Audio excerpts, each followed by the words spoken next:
The content of the next verse is introduced in the previous video, so if you haven't watched the previous video, it might be a good idea to do so. So let's proceed with verse 490. The insight that pluralities are of the mind itself is withheld from the bewildered who, not knowing what the nature of the external world is, are under bondage to the idea of causation and the fourfold proposition.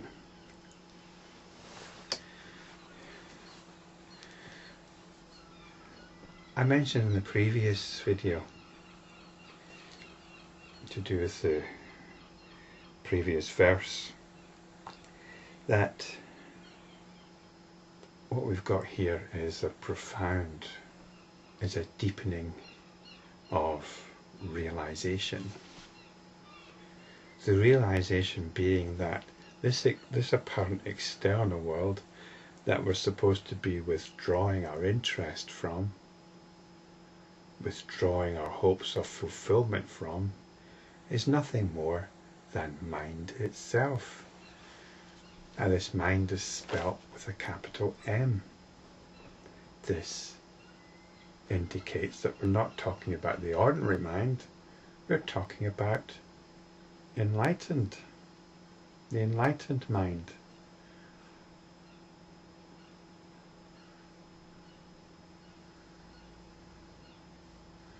Mind perhaps isn't a very good term because it seems to imply that the mind we have can at some point become the enlightened mind.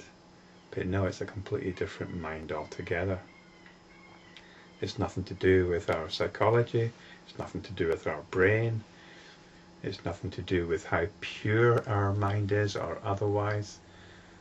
Mind with a capital M is actually suchness. It's something beyond anything we might understand as mind. So the fact that the external world, everything that arises, is mind itself, is an intensely profound and provocative realization. Now it occurs to me there's another way of understanding this, and it perhaps explains some of the confusion which appears in the translation, because mind itself is not usually referred to as the mind itself, and later on in verse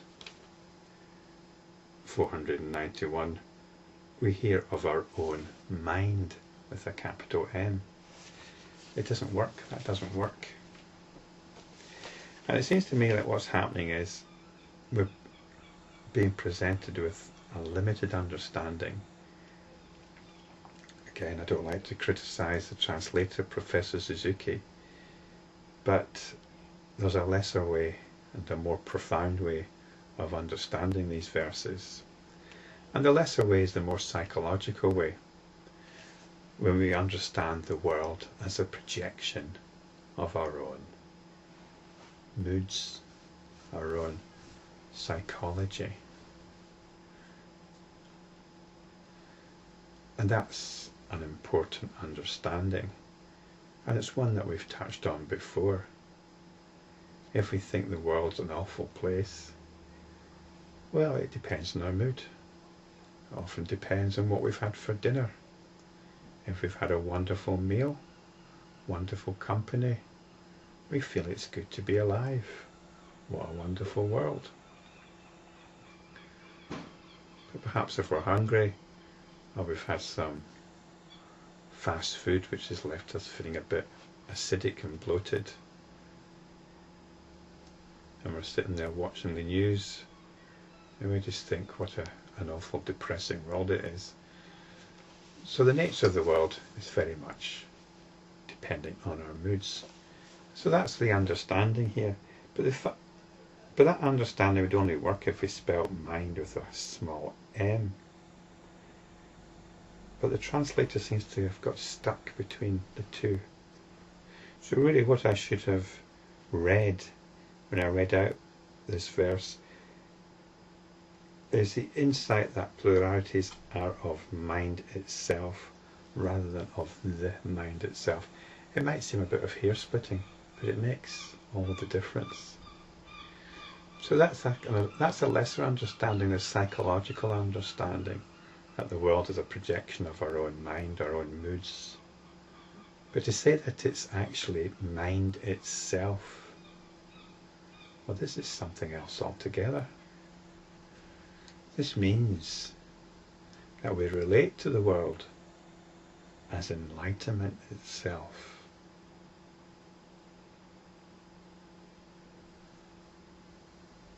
And how we do that, well, that's the challenge. That is the challenge. Are you used to relating to the world as an inconvenience? It's a rather depressing, painful place. Well, the key here is in this term, pluralities. Pluralities. We need to go beyond pluralities, and that is seeing the world as made up of lots of different things. We need to be able to relate to it as enlightenment itself. And as I pointed out in the previous video, the way to do this is to relate to the fact that it's there at all.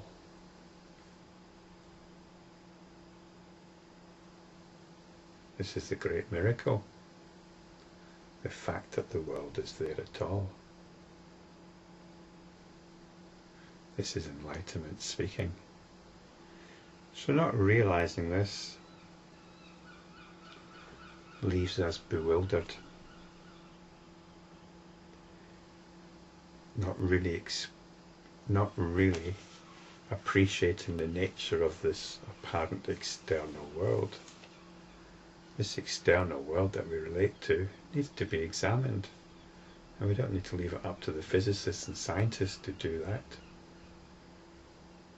We observe and question even the ways in which we relate to it and the assumptions which underlie that.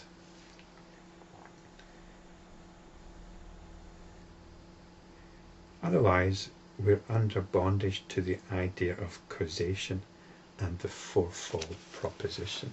So this is how we normally understand the world. We see it as something which is the result of causes which go back into the indefinite past. It's always been around. It's the stage, it's the set upon which we strut our stuff. So we're in bondage to this idea, this notion of causation and the fourfold proposition. Are you in bondage to the fourfold proposition? Well, this is one of these understandings which I'm not sure has been particularly useful in the past. But let's have a fresh look at it. In our approach to everyday life, we're always prioritizing. We are deciding what is important and what is not important. It might be that new pair of shoes is important, or that new replacement hip is important, or helping the victims of that recent earthquake is important. Anything. That's what is real for us. That is what is real. So we're deciding what is real and what is not real. And these are the first two propositions. We're always deciding what is real, what our priority is, what is real to us right now, what is guiding us right now. So in this way we're constructing our reality. So that's a twofold proposition that we're bound by. And what are the other two? Well, the first two belong to the realm of Western logic as well as Indian logic. Something is either real or true, or it's not true. Something is either true or it's not true. Something is either real or it's not real. Indian logic, though, goes a bit further because it's a bit more complicated than that. There's a bit more going on. When we're deciding what is real and what is not real, there are other realms of experience that we enter into.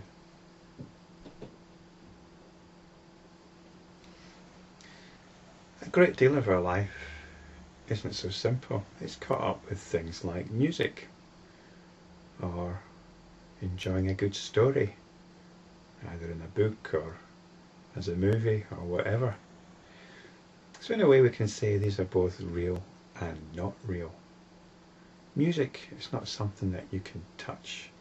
It's not something solid. So when we kind of move beyond the limited notion that reality is something solid, that the world is out there is solid and that's what we're relating to, it's not actually. What we're relating to is our stories. We're relating to things like music and art. These are extremely important. When you hear a piece of music and it moves you, it feels very real. But it's obviously not real in the same way that the MP3 player is real or your iPhone is real. So that's the third proposition, being both real and not real at the same time. So this is one of the other propositions that we're bound by. And the fourth proposition is that which is neither real nor not real. In other words, we can't actually categorize them in terms of reality at all. And again, this is a very important one that we live by. And this is the realm of ideas. It might be political ideas, ideas of socialism or communism or capitalism, economic ideas, religious ideas. It might be ideas about being in love. You might be in love with somebody, or you might think somebody loves you. These are all very powerful and they change our behaviour. But we tend not to think of something like communism. We tend not to think of it as real or unreal, or true or untrue.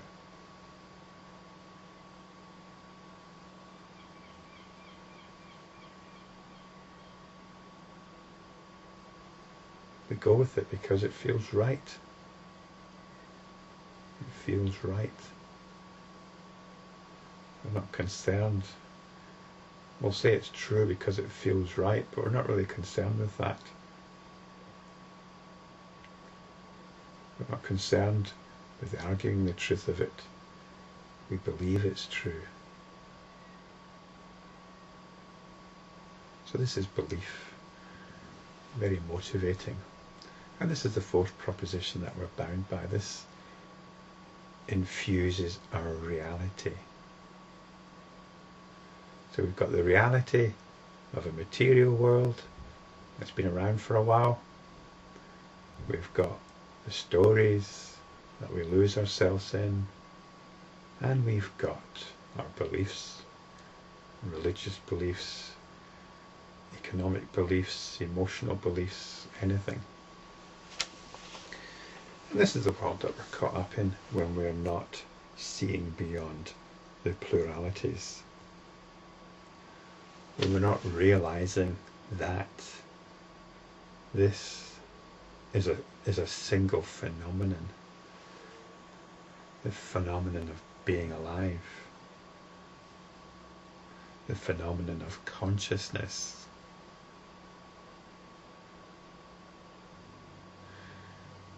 It's the same relationship as between the dreamer and the dream. You can see the dream as a psychological projection of the dreamer, and that relates to the limited psychological understanding. But going beyond that, we move to the proper realization that the dream is no different from the dreamer.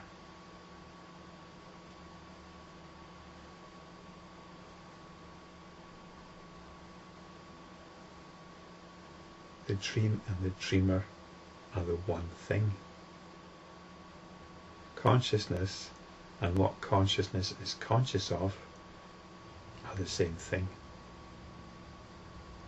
So this is something which needs a great deal of entering into. Personally, I feel it's something which I have no choice but to move with.